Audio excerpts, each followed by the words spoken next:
उस संकल्प को पूरा करने का समय आ गया है। इसलिए जल्दी से आप इस संसार में आ जाइए, जल्दी से अवतार ग्रहण कीजिए प्रभु।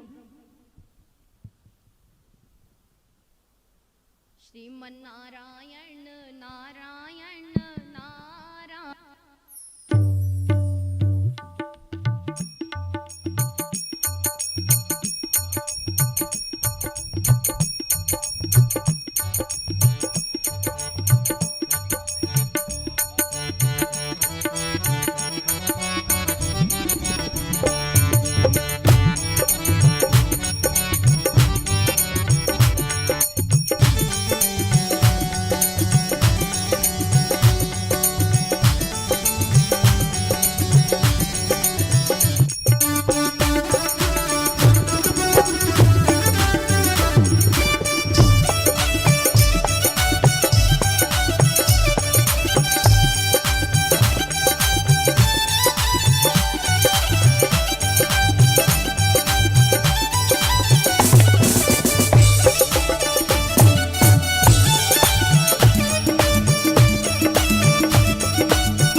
अथ सर्व गुणोपेता काला परम शोभना।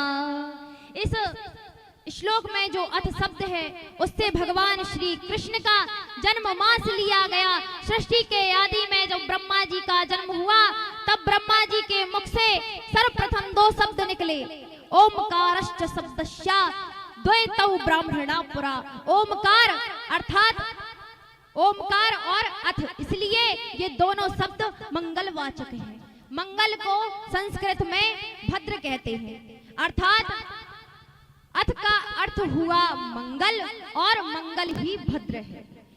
और भद्र से ही भगवान श्री कृष्ण का जन्म मास भाद्रपद लिया गया। इस श्लोक के तृतीय चरण में भगवान श्री कृष्ण के जन्म नक्षत्र रोहिणी नक्षत्र का संकेत किया गया। जिनका कभी जन्म नहीं होता ऐसे अजन्म भगवान विष्णु हैं। उन अजन्मा भगवान विष्णु से जिनका जन्म हुआ है वे ब्रह्मा जी हैं। ब्रह्मा जी रोहिणी नक्षत्र के स्वामी हैं। वह नक्षत्र ही भगवान श्री कृष्ण का जन्म नक्षत्र है। अश्विनी नक्षत्र के देवता अश्विनी कुमार हैं। भरणी के यम, यम के कृतिका के अग्नि और रोहिणी नक्षत्र के देवता ब्रह्मा जी हैं। ऐसा भगवान श्री कृष्ण का जन्म नक्षत्र जन्म मास भाद्रपद का पावन मास और पवित्र नक्षत्र रोहिणी आया। उस समय काल परम शोभायमान हो गया। काल इसलिए शोभायमान हो गया क्योंकि सभी कहते हैं भगवान काल के अतीत हैं। आज वे भगवान काल की परिधि में अवतार ग्रहण कर रहे हैं, इसलिए काल शोभायमान हो गया। ग्रह नक्षत्र तारे सब शांत हो गए, दिशाएं प्रसन्न हो गई। महाराज दिशाएं क्यों प्रसन्न हो गई? क्योंकि दिशाओं के स्वामी दग्धपालों को कंस ने अपने कारागार में बंद करके डाल रखा था। अब भगवान श्री कृष्ण का जन्म होगा, वे कंस का वध करेंगे जिससे दिग्पाल मुक्त हो जाएंगे, इसलिए दिशाएं प्रसन्न हो गई। पृथ्वी मंगलमय हो गई क्योंकि भगवान श्री कृष्ण की दो पत्नियां हैं, एक तो श्रीदेवी और एक भूदेवी। आज भगवान अपनी पहली पत्नी श्रीदेवी के पास से अपनी दूसरी पत्नी भूदेवी के पास आ रहे हैं, इसलिए पृथ्वी मंगलमय हो गई। नदियों का जल निर्मल हो गया, नदियां प्रसन्न हो गई। नदियां क्यों प्रसन्न हो गई? नदियां क्यों प्रसन्न हो गई? क्योंकि भगवान श्री कृष्ण नदियों के संबंधी बनेंगे। क्योंकि जो सौभाग्य नदियों को भगवान के किसी और अवतार में नहीं प्राप्त हुआ, वह सौभाग्य आज भगवान श्री कृष्ण के अवतार में प्राप्त होने वाला है। भगवान श्री कृष्ण कालिंदी यमुना से विवाह करेंगे, इससे श्री कृष्ण नदियों के संबंधी बन जाएंगे, रिश्तेदार हो जाएंगे। शीतल मंद सुगंधित वायु बहने लगी। ब्राह्मणों के यज्ञ कुंड की अग्नियां जो कंस के अत्याचार से बुझ गई थी, वह स्वतः अपने आप जल उठी। संत महात्माओं का मन प्रसन्न हो गया।